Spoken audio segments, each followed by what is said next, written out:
Satyabama Institute of Science and Technology, Chennai and Sriperumbudur. கிச்சிபாளையத்துல இன்னைக்கு 2 தம்பிகள் வீட்டுக்கு காவல்துறை போயிருக்காங்க. வேண்டாம். சில காவல்துறை அதிகாரிகளுக்கு வேல்முருகன் யாரு, கடந்து வந்த பாதைன்னு தெரியாதுன்னு நினைக்கிறேன். எவனோ ஒரு எஸ்ஐ ஒருத்த வந்திருக்கான், என் கொடி கம்பத்தை கையை வச்சிருக்கிற பாத்துக்கு எச்சரிக்கை செய்யற எஸ்ஐ அவர்களே, வாழ்நாள் முழுக்க நீதிமன்றத்தில் தான் நீ நடக்கணும். இப்படி நரம்பு புடைக்க, ரத்தம் கொதிக்க, யாருக்கு ஆதரவாக போலீசாருக்கு மிரட்டல் விடுத்து வேல்முருகன் சீறுகிறாரோ அவர்கள்தான் நடு ரோட்டில் போக்குவரத்து மிகுந்த சாலையில் வைத்து ரவுடியை வெட்டி கொன்ற வழக்கில் சிக்கியிருக்கிறார்கள் என்பது அதிர்ச்சியின் உச்சமே.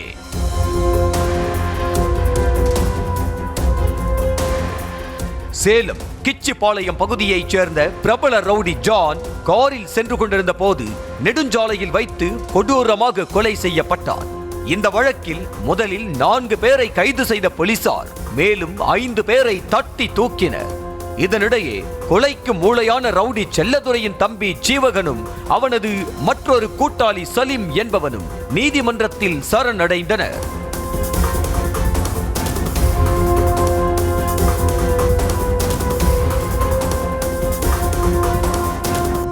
இந்த நிலையில் ரவுடி ஜான் கொலையில் சிக்கியவர்களில் பூபாலன், சரவணன், சலீம், கார்த்தி ஆகிய 4 பேரும் தமிழக வாழ்வுரிமை கட்சியை சேர்ந்தவர்கள் என்பது தெரிய வந்திருக்கிறது. அரசியல் கட்சியில் இருந்து கொண்டு கட்ட பஞ்சாயத்து, அடிதடி, கொலை குற்றங்களுக்கு கூலிப்படை போல செயல்பட்டு வந்ததும் கண்டுபிடிக்கப்பட்டுள்ளது. சேலம் மட்டுமல்லாமல் மற்ற மாவட்டங்களுக்கும் கூலிப்படை போல செல்லும் இவர்கள் மீது பல்வேறு காவல் நிலையங்களில் வழக்கு நிலுவையில் இருப்பதாக கூறப்படுகிறது.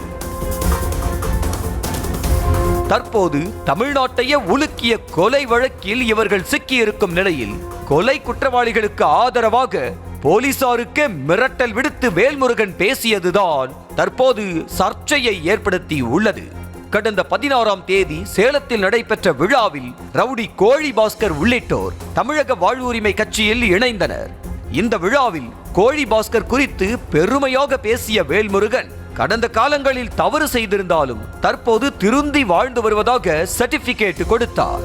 இவர்கள் எல்லாம் ஒரு காலத்தில் தவறு செய்தவர்கள் தான், நீங்கள் சொல்லுகிற குற்றப்பரம்பரை பட்டியலில் இருந்தவர்கள் தான். ஆனால் அவர்கள் திருந்தி வாழ்வதற்கு ஒரு வாய்ப்பை தாருங்கள் என்று கேட்டு அந்த அடிப்படையிலே அவரோடு இருக்கிற நண்பர்களையும் நான் திருத்தி ஒரு அரசியல் படுத்தி இனி என் கட்சி தமிழக வாழ்வுரிமை கட்சி என்கிற இந்த கட்சியிலே அவர்கள் உறுப்பினராக இணைந்த பிறகு எந்த தவறுகளும் செய்ய மாட்டார்கள். நீங்கள் நினைப்பது போல் அவர்கள் ஓடி தேடி பிடிக்கக்கூடிய வன்முறையாளர்கள் அல்ல, தீவிரவாதிகள் அல்ல, சமூக கொள்ளையில் ஈடுபடக்கூடியவர்கள் அல்ல. அது மட்டுமல்லாமல் தற்போது ஜான் கொலை வழக்கில் சிக்கியவர்களை தனிப்பட்ட முறையில் குறிப்பிட்டு பேசிய வேல்முருகன் திருந்தி வாழ்ந்து வருபவர்கள் வீட்டுக்கு போலீஸ் செல்வதெல்லாம் நன்றாக இல்லை என மிரட்டும் தொனியில் பேசினார். அத்தோடு வேல்முருகன் யார் என்று தெரியுமா என போலீசாருக்கு சவால் விட்ட வேல்முருகன் 2 எஸ்பிக்களை ஓட ஓட விரட்டியவன் தான் வேல்முருகன் என தற்பெருமை பேசி பகிரங்கமாக மிரட்டல் விடுத்தார். இங்கு நான் சில பேரை இணைத்துக் கொண்டே வருகிறேன். இங்க கூட கிச்சிபாளையத்துல இன்னைக்கு 2 தம்பிகள் வீட்டுக்கு காவல்துறை போயிருக்காங்க. வேண்டாம். தமிழ்நாட்டிலேயே 2 எஸ்பிக்கு, ஒரு எஸ்பிக்கு ஆயுள் தண்டனை, ஒரு எஸ்பிய சீட்டை கிழிச்சு எஸ்பியா பணியில இருந்தவனை டிஸ்மிஸ் செய்து வீட்டுக்கு அனுப்பணும். நான் அதனால அன்புக்கு மட்டும்தான் கட்டுப்படுவேன். உங்க அதிகாரத்துக்கு, உங்க லெட்டிக்கு, உங்க துப்பாக்கிக்கு, நீங்க போடுற பொய் வழக்குக்கெல்லாம் வேல்முருகன் இது பணங்காட்டு நரி, சலசலப்புக்கு அஞ்சாது. குற்ற செயலில் ஈடுபட்டவர்களை கட்சியில் சேர்த்து வைத்துக் கொண்டு போலீசாருக்கே வேல்முருகன் பகிரங்கமாக மிரட்டல் விடுத்த அடுத்த 4-5 நாட்களிலேயே கொலை வழக்கில் சிக்கியிருக்கிறார்கள் அவரது கட்சி ஆட்கள்.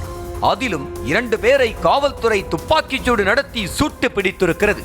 ஆனால் என்னமோ போலீஸ் தான் உள்நோக்கத்தோடு தமிழக வாழ்வுரிமை கட்சியினரை பொய் வழக்கு போட்டு பிடித்து சென்றது போல அந்த கூட்டத்தில் வேல்முருகன் பேசியிருந்த நிலையில் எம்எல்ஏவாக இருந்து கொண்டு சட்டம் ஒழுங்கு பிரச்சனை குறித்து யோசிக்காமல் கொலையாளிகளுக்கு ஆதரவாக போலீசார் யூனிஃபார்மை கழற்றி விடுவேன் என மிரட்டுவதா என்ற கேள்வி எழுந்திருக்கிறது. என்கிட்ட வந்துட்ட பிறகு என் கட்சியில அவன் தன்னை அடைமானப்படுத்திக் கொண்ட பிறகு எங்க யார் தலையார்த்தான், யாருக்கு தீங்கு நேரிட்டா, என்ன தப்பு செஞ்சா என்கிட்ட சொல்லுங்க, நான் திருத்துறேன். அப்படி இல்லை அவன் திருந்தாத ஜென்மம் என்றால் அடிப்படை உறுப்பினர் அவனை கட்சியிலிருந்து நீக்கி வைக்கிறார், எந்த பொறுப்பு தர மாட்டேன்.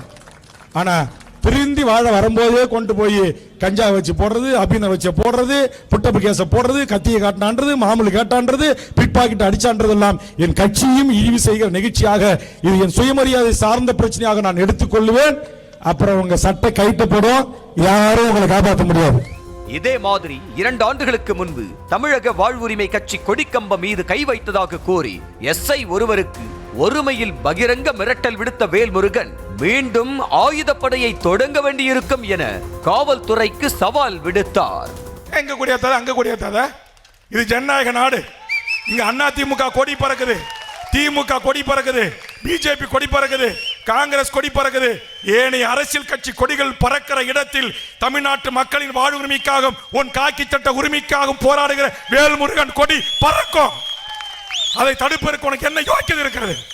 எவனோ ஒரு எஸ்ஐ ஒருத்தன் வந்திருக்கிறான் போல இருக்கு, என் கொடி கம்பத்தை கையை வச்சிருக்கிற பாத்துக்கு எச்சரிக்கை செய்யற எஸ்ஐ அவர்களே, வாழ்நாள் முழுக்க நீதிமன்றத்தில் தான் நீ நடக்கணும். வன்முறையை தூண்டும் வகையில் பேசுவதை வாடிக்கையாக வைத்திருக்கும் வேல்முருகன் தற்போது கொலை குற்றவாளிகளுக்கு ஆதரவாக போலீசாருக்கும் மிரட்டல் விடுத்திருப்பது அம்பலமாகி உள்ளது. அத்தோடு தற்போது கொலை செய்யப்பட்ட ரவுடி ஜான் வேல்முருகனுடன் கைகுலுக்கி எடுத்துக்கொண்ட புகைப்படமும் சிக்கி உள்ள நிலையில் ஜானும் ஒரு காலத்தில் தமிழக வாழ்வுரிமை கட்சியில் இருந்ததாக கூறப்படுகிறது. Satyabama Institute of Science and Technology, Chennai and Sriperumbudur.